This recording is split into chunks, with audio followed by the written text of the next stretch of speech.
we are going into a more economic revolution. Last section we talked about a lot of political revolutions, but this time we're going to talk about another major event, probably one of the biggest events of this era, if not of all time, and that has to be the Industrial Revolution, right? What is industrialization? Let's define that first. Okay, so we've had proto-industrialization already in China, but also in Europe as well at this point, right? It is the increased mechanization of production.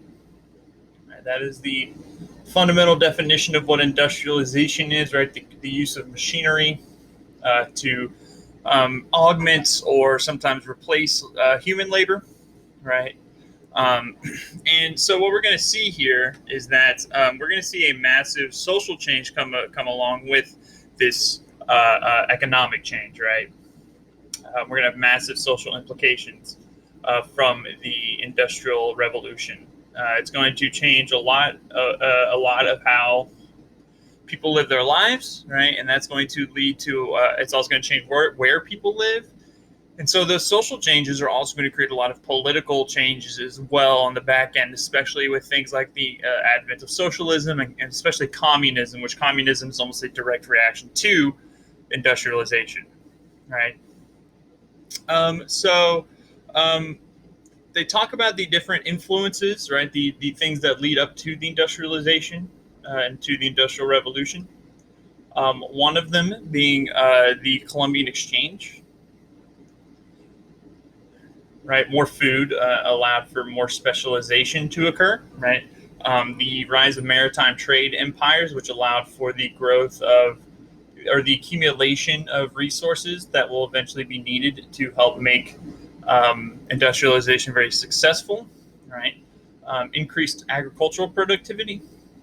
Right, which came along with the Columbian Exchange. Right, when you have more farming, right, you need less farmers to do it. Right. And then we also see the individual accumulation of capital, right? We really do see individuals behind the Industrial Revolution and the companies that are going to spawn out of the Industrial Revolution, right? And those are due to individuals with lots of money, right? And so what are some key effects or some major effects of the Industrial Revolution? Right? You could even call this section causes, right? The influences. And so the effects we see as it spreads from Great Britain to Europe and North America, and in some cases to South America, right? It shifts society in pretty rigid ways, pretty unflinching ways, I should say. In fact, a lot of where our class structure is now today is due to the Industrial Revolution, right? We see a massive increase in world population as people's standards of living go up. We see a shift from rural to urban areas of population, rural populations to urban areas, right? We see urbanization urban areas become the main place people live, right? And then the expansion of goods, right? The expansion of both production and consumption of goods. With a lot of the consumers of goods being the same people who made those goods, right? Okay. So what we're going to start out with is the kind of explaining some of the causes here that we haven't talked about. We've talked about Columbian Exchange, talked about maritime trade empires.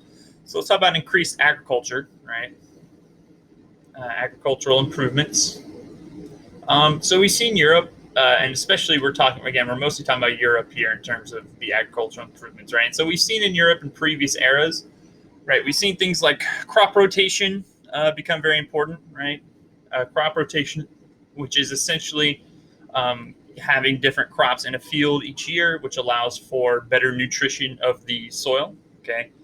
We also see a seed drill, which made seeds much more likely to actually come to full fruition and full bloom, right? Which it also kind of created a more system where the seeds were placed in kind of equidistant areas, which meant that the seeds weren't competing for each other's resources, right? So that was a big deal. Okay, we see the introduction of the potato, right, which is huge for large portions of of European climate areas, right? Especially obviously Ireland, but a lot of Northern Europe in general became really dependent upon the potato, right? Um, and so, as we see industrialization occur, right, um, we see um, we see that there's actually more food available due to industrialization, right? A lot of the machinery of industrialization um, helps improve um, farming, right? So as industry grows, food production does too. Especially when you start to see industry make more processed foods, right? Making it more efficient to have food, right? Or to using the food crops and animals available, but making their usage more efficient, right? We have improved medical care during this era, which comes along with industrialization, and frankly is really needed to kind of offset some of the possible pitfalls of industrialization. So improved medical care leads to a decline in infant mortality rates.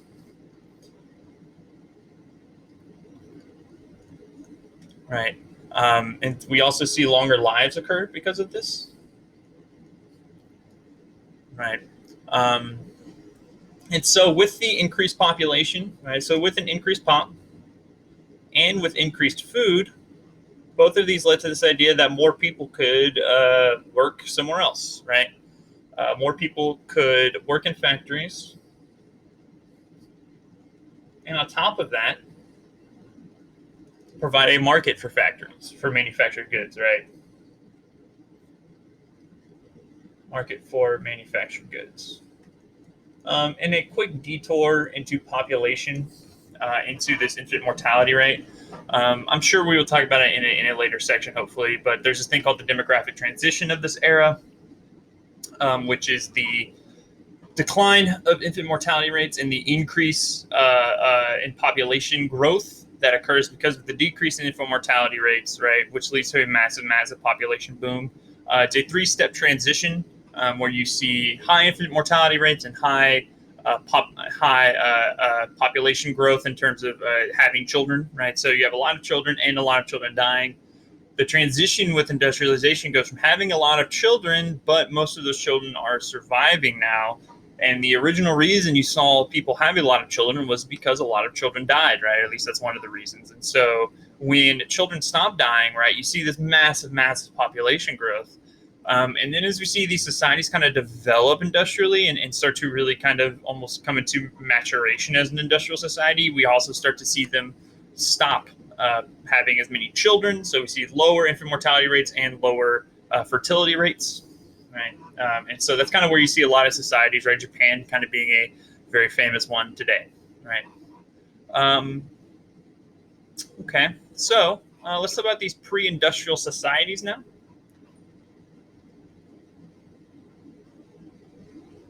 Oh, something else I wanted to mention with population, which is just a general history thing.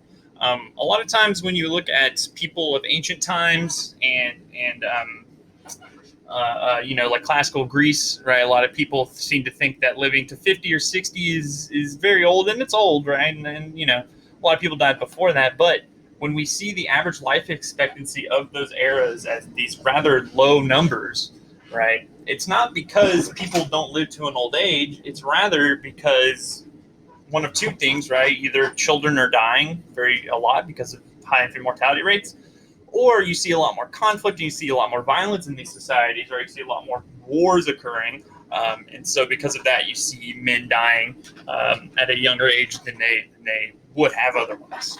Okay. So they kind of take us back to this rural Britain, right? They talk about early 18th century Britain, right? Living in rural areas, growing most of their food, making most of their clothes, right?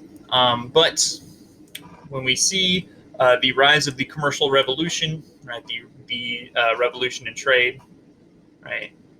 And then we also see the growth of the maritime empires, right? Really changes the ways that societies are organized, right? And so what we see here is because of these maritime empires, we see a increased demand for Indian cotton. in Britain. Now, the big problem for Britain is that Britain produces wool, right? Britain is mostly a wool society, right, made from sheep. But wool, if you know anything about it, is not nearly as comfortable as cotton, right? And so what we see is that the wool and flax societies, right, or the wool and flax industry, which were kind of competing with cotton, can't keep up with the cotton imports coming from the British maritime trade companies, right?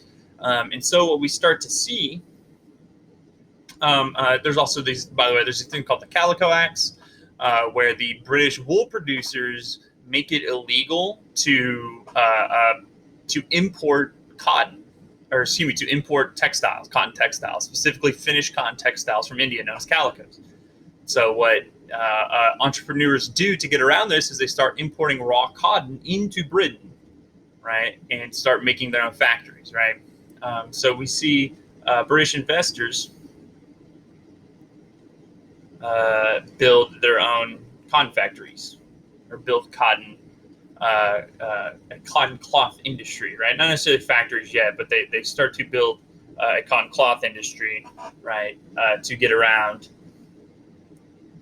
bans on calico, on cotton textile importation, right? And so not only are they using the Indian cotton, they're also using raw cotton from the American South, right, from the southern United States, right? And so they create what's called the cottage system, which will also be sometimes known as the putting out system, which is what we have learned. We've used that name previously in my class, is which merchants provide cotton. Merchants give cotton to women, to rural women, who spun it into textiles in their own homes. Okay, and so we do see that this is hard work, and it's not very profitable for the workers, right? Right, the pay is low, especially because they are paying women to do it. But we do see women get some more independence for this, right? Usually women's role in the rural home is to help farm and to take care of the family, but now they have this kind of other revenue creation responsibility, and that's going to make them a little more powerful within their own families, right? The problem with the putting out system is that production is slow, right? It's not that profitable at this point, right? And so we see a demand for technology to kind of to make this more efficient and more efficient production. Okay, and now we get into kind of the technologies and the people who created them, the technologies of the cotton textile industry in Britain, which this is the industry that is the Industrial Revolution, right? So we see two that they bring up are the spinning jenny and the water frame. And what these two do, oops, I've got E there. What these two do is that they reduce the time needed to spin yarn, right, the spinning jenny, and weave cloth from the yarn, right? So for the kind of process of it, right, is you have cotton into yarn or thread into the cloth, right? You have this process system of it, right? So these help make spinning yarn and weaving cloth much faster, right? And then they kind of talked about the two guys here who I'm not going to say are the most important people, but it's nice to know. James Hargreaves invented this in the 1760s, which allows for multiple threads to be spun at the same time. And Richard Arkwright invents the water frame using water power to drive a spinning wheel, right? And so this, especially the water frame, really dooms the putting out system. or Dunes the cottage system, let's say. Let's make that just a little easier. All right. And then we see, because what we see here is we see the development of these large warehouses, or, what we call factories, right? The development of factories to house the water frames, right? So, in fact, Richard Arkwright, typically considered to be the father of the factory system. Shoot, that was an accident. The factory system. Okay. All right. Now, some more other major innovations of the kind of early industrial revolution that really makes it thrive. Probably the most important of the early inventions is interchangeable parts. And interchangeable parts is invented by a man we actually know pretty well for something else, Eli Whitney. Eli Whitney, also the inventor of the cotton gin, right? He actually creates this for the United States military. And basically what happens here is that if a part breaks, right, you can replace it with the same part, right? Replace it with a new and identical part, which makes the production of goods much more uniform, but much easier to repair, right? Which is ironic considering right now in 2020, there's a big issue with the right to repair in a lot of things, where you see like literally you have John Deere tractors having digital rights, on their tractors, and you can't repair it without going to a John Deere specified contractor, right? Helping kind of have them fix it, and you can't fix it yourself, right? And so we see this, of course, spread to other parts of industry, and clearly this sets up for a very nice system for factories, and especially for a much more kind of granular division of labor. So we've had division of labor since the beginning of time, or since the beginning of civilization, I should say. But this division of labor is much more minuscule, right? You don't have there's no need for skilled laborers anymore, right? You don't need people who are skilled at weaving or creating yarn to work this division of labor, right? Instead, what you see is that each worker has one task, and that's all they do, and they don't have to learn anything else, and so they don't need to be skilled, right? And so, if with interchangeable parts, if there's 10 parts to a product, right, you have your job as part of this, factory is to only put that one part in, right? And so that was a big deal, right? And then it's taken to another level in the early 20th century with Henry Ford and, of course, his assembly line, which allowed for those parts in that division of labor to more easily go to the next person, right? So they literally didn't have to move anymore, right? So yeah, that's kind of the major innovations of the industrial. These are the innovations that make the Industrial Revolution go. The spinning jenny and water frames kind of allow for the growth of the cotton textile factory system in Britain, and then interchangeable parts in the assembly line kind of create the modern conception of what a factory looks like, right? So why is Britain doing all this? Why is Britain the place we see the Industrial Revolution grow? Well, there's quite a few reasons. And vintages, I forgot name there. And so, first off, it has a lot of seaways, right? It has a lot of access to the ocean, right? It has a lot of access to the Atlantic Ocean, and has lots of rivers as well, right? Which allows for quick transportation of. That's a good quick transportation of goods around Britain, right? They were well placed to import raw materials.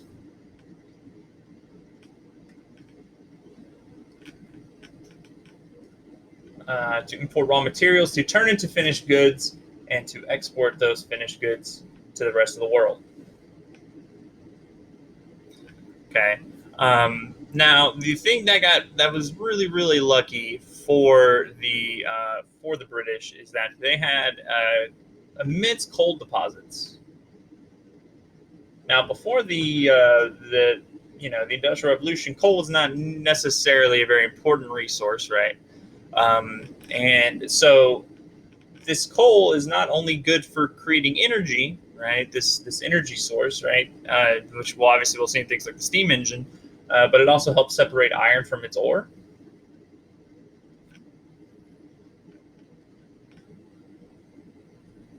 Okay. And so what we see is that this allows for the construction of really large buildings, right? Stronger buildings, stronger ships, bigger bridges, right? More massive construction, let's say. And obviously, will also help kind of create a lot more steel in the region. Okay, and so that's one of the big advantages that the British have. Another advantage that the British have is that they also had access to resources from its colonies. Right, they had lots of colonies around the world, and having these very disparate areas of colonies means that they have access to a lot of different resources, right? Um, And so, on top of this, right, due to colonization, and especially due to the slave trade, they have a excess of capital for British industrialists, right? With capital is just money, right? And so that allowed them to invest into these businesses, right? Um, right? We talked about their abundant rivers. They had very strong fleets, right? They had the best navy in the world at this point. They also had laws that protected private property.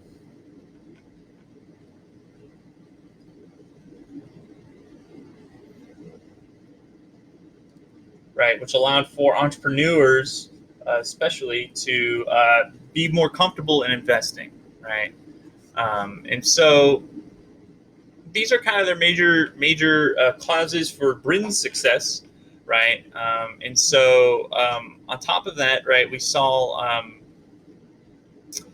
they kind of talk about here at the end. I'm not saying this is necessarily, oh, this is Britain, I guess, right? And so we see that we see a growth in migration to urban areas in Britain, even before industrialization really takes off, right? Because what we're seeing here is is an increase in agricultural production,